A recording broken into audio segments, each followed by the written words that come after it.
The average age of world leaders has been rising over the last 50 years. Back in 1975, the average president or prime minister was 55 years old. Today, the average is 62. Not just that, but 9 out of the 10 most populated countries in the world today have leaders over the age of 70. That's an improvement. In 2024, it was all 10. In African countries where the populations are youngest, the leaders are amongst the oldest. The Central African Republic has the youngest population in the world, with a median age of 14 years old, but its president is 67 years old. In Uganda, where the median age is 18, the leader is 80 years old. And the president of Cameroon is the oldest serving state leader at 92 in a country where the average age is once again 18. According to The Economist, countries that have less of a say in who they're governed by are driving the trend towards aging leaders. In democracies, heads of government tend to be younger today than they were 50 years ago. In hybrid regimes where citizens have some political rights, heads of government are now on average 62 years old, which is 9 years older than the leaders were on average in those countries 50 years ago. In authoritarian regimes, the average dictator is now 64 years old, which is 12 years older than dictators were 50 years ago. This makes a certain amount of sense. In autocracies, leaders have always been reluctant to give up power, and The Economist points out that a big driver of the change towards older leadership is just that people are living a lot longer today than they did in the past. We shouldn't expect this to change until either more countries adopt democracy or increases in life expectations slows down. In the free world, there are some interesting changes. 50 years ago, there were no democratically elected leaders under the age of 45, but today there are 3. Similarly, there were no democratically elected leaders over the age of 75 50 years ago, but now there are 5. So what we're seeing is that the dispersion in the ages of elected officials in democracies has grown over time. Amongst wealthy democracies, the United States is quite an outlier. Over the last 50 years, not only have its presidents, but all of its politicians have gotten significantly older. American legislators are the oldest in the rich world. The average age of members of the House of Representatives and Senate is now 59 years old, almost a decade older than the average for elected lawmakers in the OECD, a group of mostly high-income democratic nations. Last year, when Joe Biden was running against Donald Trump, I compared the two candidates to Statler and Waldorf, the two cantankerous old men in the box seats from The Muppet Show, and joked that you wouldn't trust either of them with the remote control, not to mind running the world's largest economy. Joe Biden was 81 years old at the time and the oldest sitting president in US history. When Donald Trump first took office in 2017, he was 70 years old and the oldest inaugurated president in US history. This year, at 78 years old, he once again set that record. To put these two men's ages in context, Bill Clinton, who was inaugurated 32 years ago in 1993, is still younger than both of them. Kamala Harris, who seemed remarkably young when compared to Biden and Trump, is still 60 years old, which is almost a decade older than the average European leader. Last year, when the 73-year-old former British Prime Minister Gordon Brown was asked if he would make a political comeback, he joked that he was too old to be a British politician, but too young to be an American one. European countries have some of the smallest age gaps between their leaders and their populations. Iceland's Prime Minister is 36 years old. France and Denmark have 47-year-old leaders. European heads of government have in fact been getting younger on average since the early 1980s. Americans have found themselves being given the choice of increasingly old and unpopular presidential candidates to choose from in recent years. It's not just presidents either, though. Up until last year, America's most powerful legislative role was held by the 82-year-old Nancy Pelosi, who was the oldest ever Speaker of the House. At the same time, the Senate Minority Leader, Mitch McConnell, was 82 years old as well. While an argument can be made that with age comes wisdom, age can also slow our physical and mental abilities. In December, an elderly Texas member of Congress who had been missing from the Capitol for 6 months was found to be living in a retirement community that specializes in memory care. Her family acknowledged that she had exhibited possible signs of dementia. Obviously, a story like this can be quite partisan, so I went to Ground News to find out more. Go to ground.news/PB to access more than 130 sources Ground News analysed on this. A quick look shows that under 50% were rated highly factual, helping me separate reliable reporting from speculation. The Dallas Express, which was founded by one of Kay Granger's political opponents, reported that she was living full-time in a memory care unit and was moved there after she was found wandering her neighborhood, while the New York Post interviewed her son, who denied that claim, saying that she moved into an independent living community because she was getting bored and lonely at home. And what is the truth? And how does it impact us as the reader? Ground News helps me spot these biases and share factual information with you. Their app and website organizes the world's news in one place so you can compare coverage, track missing angles, and spot biases that might shape public perception. For a limited time, you can get the same plan that I use for nearly half off. Just go to ground.news/PB or scan the QR code on screen to get the Vantage plan for just $5 a month, a small investment in making informed financial decisions. According to the Wall Street Journal, not only do half of the world's population live in countries where the leader is over 70 years old, but leaders today, on average, are 40 years older than the populations that they govern. That is a big difference. The mental and physical fitness of our aging political leaders came under increased scrutiny during the US presidential debates last year, when Joe Biden's poor performance fueled concerns in his own party that at age 81 he was no longer up to the task of leading the country for another 4 years. In 2023, American voters were both horrified and concerned to see Mitch McConnell freeze up for more than 30 seconds while answering reporters' questions before being guided away by aides. This happened twice within a month, and some newspapers said that the freezing spells might have been caused by either Parkinson's disease or a traumatic injury from a fall he had suffered earlier that year. I wonder if it was just driven by a desire to avoid being accused of being woke. We'll never know.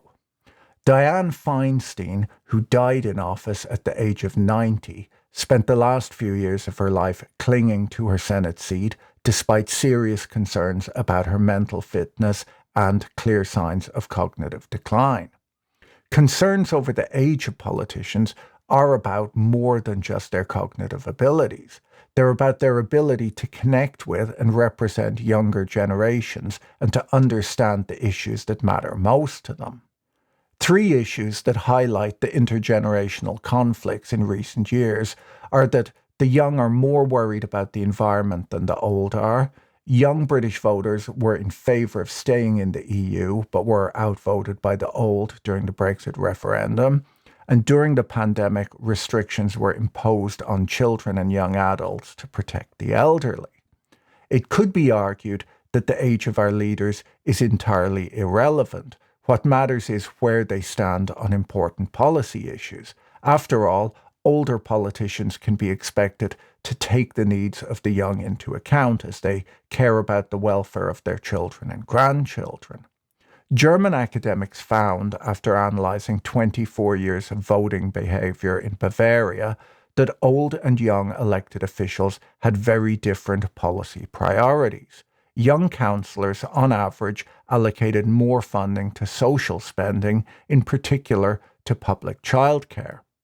A similar study in Japan found that municipalities with young mayors spent more on welfare for young families.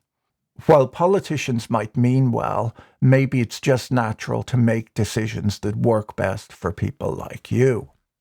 There are a few factors that explain America's gerontocracy, where for the last 8 years we've seen the oldest presidents in history, and despite the fact that 39% of voting age Americans are under the age of 40, only 8% of US legislators in the House of Representatives are, which is down from 22% in 1981.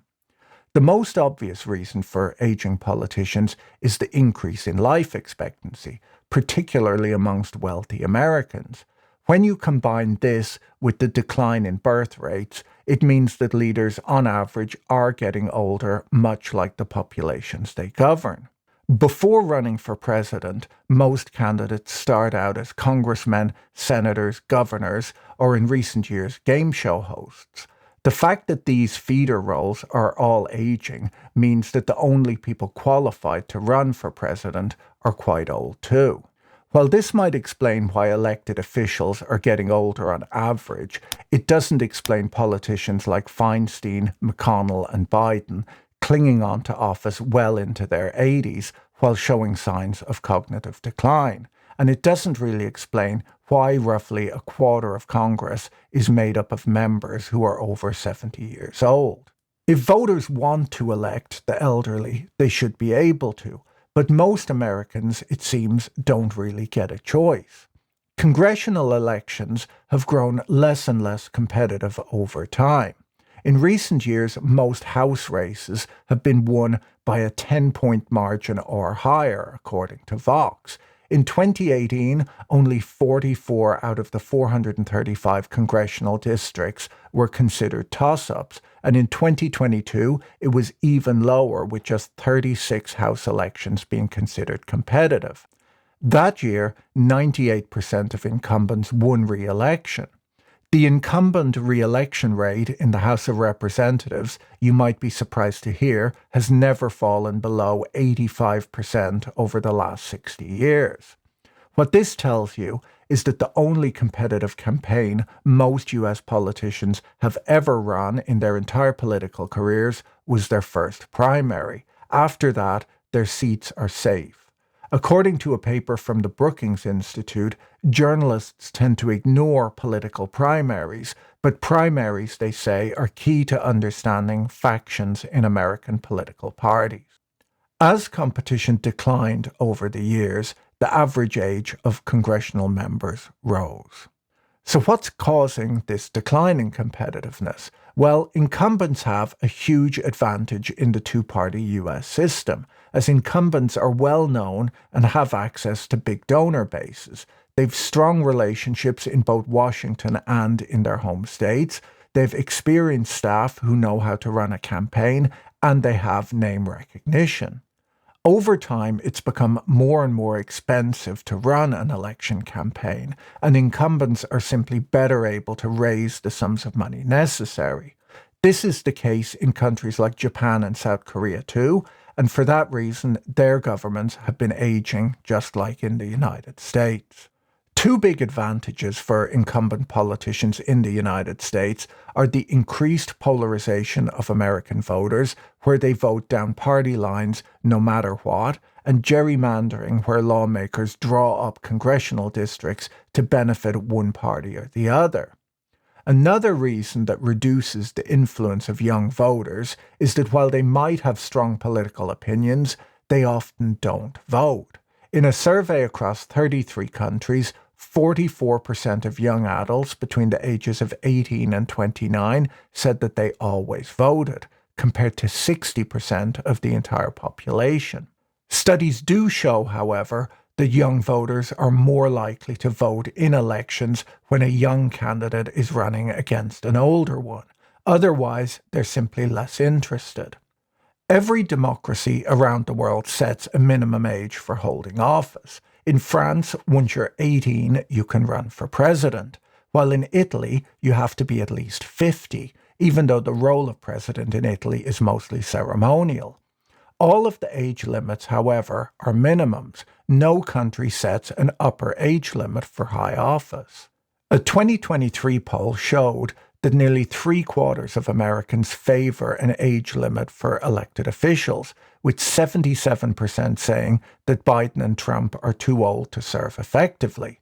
The Financial Times described the age of US politicians in 2023 as a challenge for democracy. While an age limit could be imposed in countries like the United States, where politicians are sometimes showing symptoms of cognitive decline while in office, a limit like this would just be papering over the problem of uncompetitive elections rather than fixing the root causes. Neuroscience and psychology show that cognitive performance varies widely as people age. While certain skills tend to decline, others, like vocabulary skills, often improve. There's simply no hard line that can be drawn based on science saying that a person is too old to do a good job in office or not. Some people, known as superagers, have the cognitive function of people many decades younger than themselves. So how old is too old to lead is probably the wrong question. Nikki Haley, who ran against Donald Trump for the Republican nomination last year, has proposed requiring mental competency tests for politicians over the age of 75, describing the Senate as the most privileged nursing home in the country. While many might agree with her, with 6 in 10 Americans telling a polling company that they were very or somewhat concerned that members of Congress are too old to represent the American people, the concept is still highly controversial and politicized. Donald Trump famously boasted that he had aced a cognitive test back in 2018, with questions that included identifying animal shapes that progressively got harder and had some very difficult math problems. And the doctors they said very few people can do that. Very few people get that. You understand, it's not that easy. The test he took, which you can look up online, was the Montreal Cognitive Assessment, which has 30 questions and is designed to take 10 minutes to complete. Questions include drawing a clock, copying a picture of a cube, identifying pictures of animals, and repeating a series of 4 words. Like a memory question, it's like you'll go person, woman, man, camera, TV. So they say, could you repeat that? So I said, yeah. So it's person, woman, man, camera, TV. Okay, that's very good. If you get it in order, you get extra points. They said nobody gets it in order. It's actually not that easy, but for me it was easy. This was not exactly an IQ test, but he still boasted on the campaign trail that it was very difficult and, more importantly, that Biden probably couldn't pass it. Now, while this is possibly quite true, maybe we should set a slightly higher standard than that. According to data from The Economist, America has the least age-representative government in the OECD, where the same generation, the baby boomers, have dominated politics for more than 30 years. Pew Research shows that older Americans are most concerned with issues like immigration, crime, and a decline in moral values, while young Americans are more worried about housing affordability, job prospects, affordable health care, and the environment. It might be the case that the institutions of government that were developed when most people died by the age of 60 are not well suited to the modern world. But the reality today is that politicians are holding on to seats as long as they can. If you found this video interesting, you should watch my video on America's retirement time bomb next. Don't forget to check out our sponsor, Ground News, using the link in the video description. And see you in the next video. Bye.